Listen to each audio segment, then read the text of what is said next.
I'm going to do this video in English because it will only be useful to those of you who are interested in English and who already know English. It's about common mistakes in English pronunciation, and it will also be available on my channel Learning English with Pros. So let's have a look at a number of regularities in English pronunciation that are perhaps not that well known.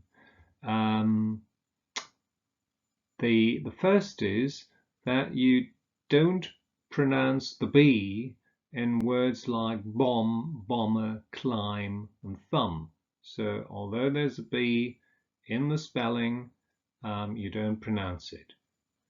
Similarly with words like christen and listen, where you don't pronounce the T. There's no T here, but in Christian, christlich, there is. So christen, taufen, no T, Christian pronounced with a T.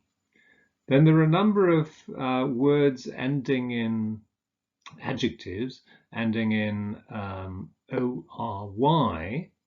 Now, with those adjectives that have 4 syllables, that consist of 4 syllables, we usually stress the second syllable. So we say respiratory, conciliatory, defamatory, explanatory.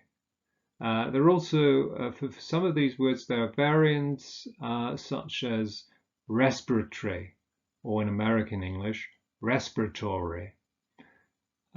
With words that consist of 3 syllables, the stress is usually on the first syllable. So prefatory, migratory, a variant being migratory. With words ending in meter, the stress is on the second syllable. So diameter, barometer, chronometer. And finally, we have words like differentiate, where we have the sh sound, negotiate, initiate, also etwas beginnen, initiieren, satiate, etwas sättigen. There are quite a few nouns and verbs in English that look the same, that have the same spelling, but are stressed differently. So here's an example. An increase in unemployment, but unemployment increased. So with a noun, the stress falls on the first syllable, with a verb on the second syllable. And there are lots of similar examples. For instance, he signed the contract, but he contracted the disease. Er zog sich die Krankheit zu.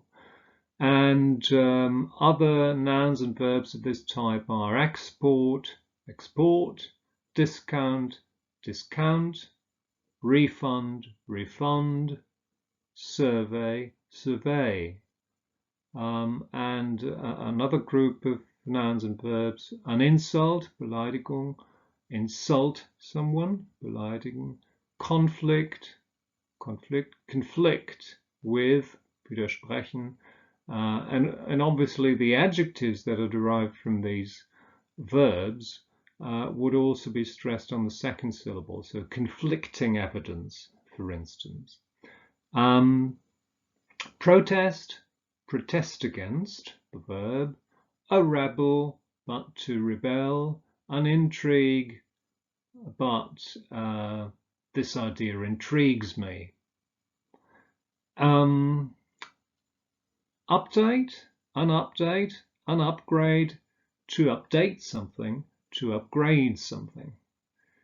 And similarly with these adjectives, where we get and adverbs, if we use them as adverbs, we stress the final syllable, go online. If we use them as adjectives, we stress the first syllable, online help. Finally, a word on compounds. There are a number of underlying regularities here, but unfortunately there are no hard and fast rules. So one clue to whether you should stress the first word or the second word, or the first syllable or the second syllable in a compound, is whether you can find it in dictionary or not. So that's called lexicalization. Examples are silkworm and cat food, where the first element is stressed. But there are also exceptions again to this rule, or rather this regularity. Short story, which is often mispronounced even by professors of literature here in Germany, professors of English literature that is, and town hall. Now, substances, when a substance is involved in the formation of the compound, you tend to stress the second word, second element. Apple pie, silk shirt, glass door, but again there are exceptions like apple juice, where the first syllable is stressed, or rather the first word. With places, the second word tends to be stressed. Boston Harbour, London Bridge.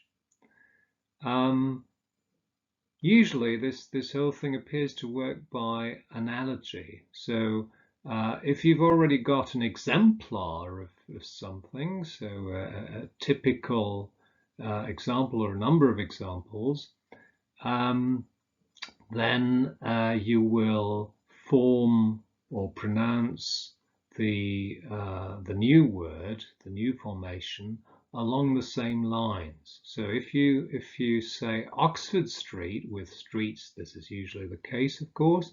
Oxford Street, you stress the first word, the first element, and obviously you also get Regent Street then. But with roads, you tend to stress the second element, Oxford Road, so you'll also say London Road. And by analogy again, if we say apple pie, we'll also say pork pie, cherry pie, olive pie. But if we say apple juice, we will also say pear juice and grape juice. For further information, you can turn to Sabine Antlapper's article on this topic, which is called Towards an Exemplar-Based Model of Stress in English Noun-Noun Compounds.